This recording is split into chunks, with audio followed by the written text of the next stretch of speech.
Hello, friends. Let's take a deep breath.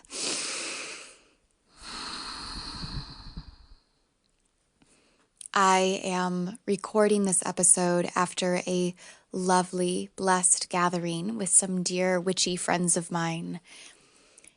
We gathered to set intention, to connect, to reveal our own growth, to hold space for the deep healing that each of us is doing. On the same day that there's a solar eclipse in Scorpio, we kind of let the astrology lead the way of our theme. And I just want to center you in this moment with me. It's raining outside. I'm not sure if you'll be able to hear that in the background, but it's just been drizzling on and off all day. And it is beautiful and blissful. And today's episode is brief and small. But as so often happens when being surrounded by the people that are not scared off by your energy, not intimidated by your personality, the fellow femmes who understand that to be a woman with a voice, taking up space in the world in and of itself is such a divine, brave act. My soul is just buzzing. I just feel so grounded, so grateful, so full of breath, so full of potential. And something that we were talking about, my friends and I today, was about how we all feel called into this season of rest, but also especially restoration. So not just rest or relaxation, maybe in that like stereotypical yogi way, like not just laying down in shavasana for hours a day, though it might look like that sometimes, but really a practice of restoration, which is this rest that is very, as the Nat Bishop, Trisha Hershey would say, very generative, very powerful, very creative. A restoration that is part of growth, that is part of how we create, that is part of how we innovate, but also without being hyper-productive, without it being tied to this idea that there's something to prove. And that kind of nuanced look at the power of rest is something that has been on my mind and heart a lot. For me, it occurred really at the beginning of the pandemic. The pandemic obviously has been deadly, has had massive ripple effects of grief, and it also required the whole planet to shut down and to slow down. And for me personally, that was incredibly healing. Quarantine was lovely. For me, it gave my spouse and I so much time together. It gave us time to really discuss what we want in a home. We were those people that like immediately after really living in our home space for an extended period of time, we were like, we could use a bookshelf in this corner and maybe we're going to paint this wall a different color. We were those people. And I want to hold space for those who did not have the means, the privilege to do things like that. But something I found myself saying, even though quarantine was slow, as I found myself saying, after 2 years of this like slow but also hyper vigilant way of being, surely now we are all entitled to 2 years of rest. And so if that lands for you, if there's any part of that idea that resonates with you, that after multiple years of upheaval, you are now maybe craving 2 years of rebuilding.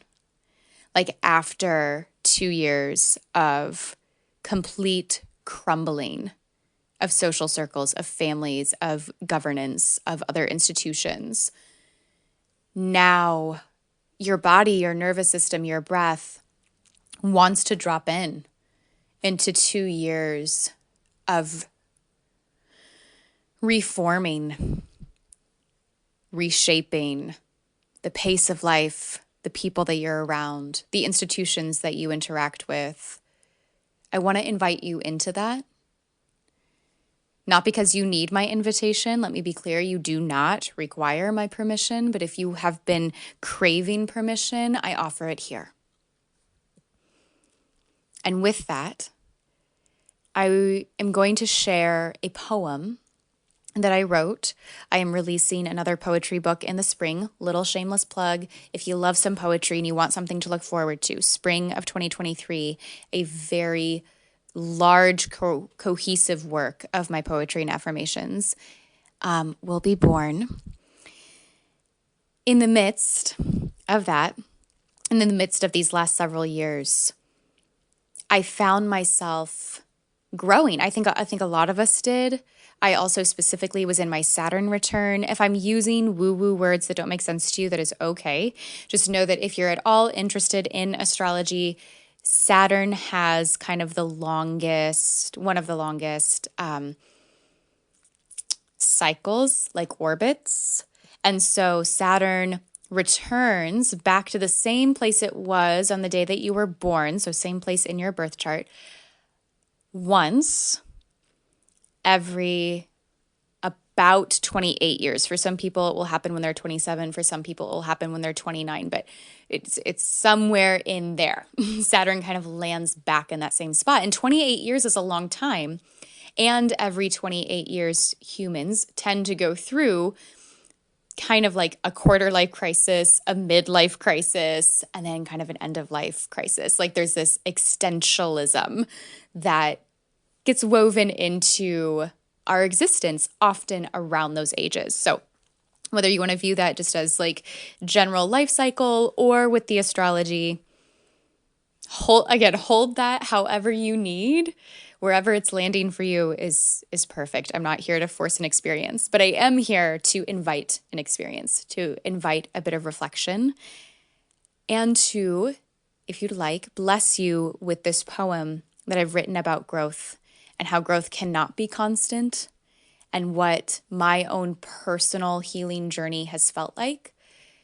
As somebody who just finished her Saturn return, I am feeling very deeply that there was kind of this season of life in which I was required to grow and reshape things. And again, it happened to coincide very deeply with the timing of the pandemic. And so now what does it look like or feel like to no longer be that person who feels like she has to constantly heal?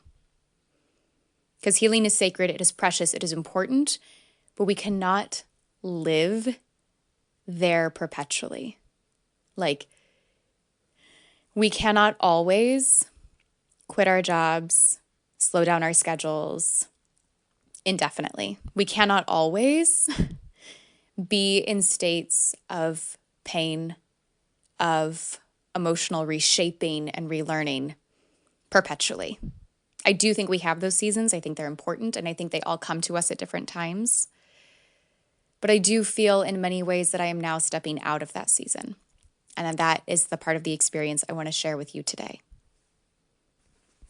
This poem is titled, I Had Forgotten There Was More.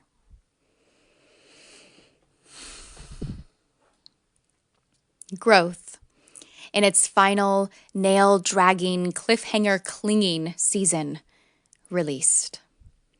And though I expected to be free-falling, past all the things I could have become, I instead felt the cocoon give way and lifted my weary head, unfurled my wings, and sighed.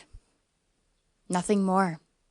No jumping forward, no lunging into what could be next, no showy becoming. I had forgotten there was more.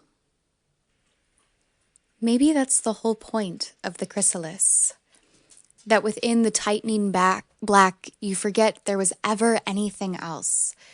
You feel the cracking along your spine and know that this is your required growth for a time, but are not told what it is all for. You're being expanded against the rigid walls of your drying out home and learning to accept this constant growth. But growth cannot be constant, And maybe that's the whole point of the chrysalis: acceptance, apathy, releasing control. And only then does it open up. Only then are we able to see that there is more. And it was never mine to chase, to cling to with screeching fingernails. There is more, and I can let it drop into my lap whenever the divine timing deems it correct. There is more.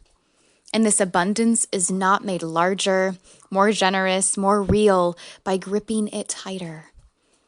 There is more, and I had forgotten.